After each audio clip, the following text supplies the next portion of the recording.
Hi! Let's make your brain a memory cake. You need ingredients and a good recipe.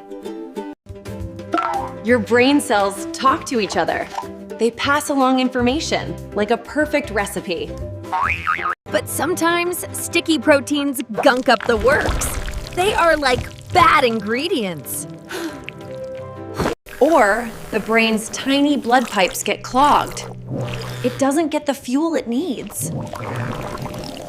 Those brain cells can't talk anymore. They get lost, and some even die. So the recipe for memories gets lost. Simple facts and skills fade away.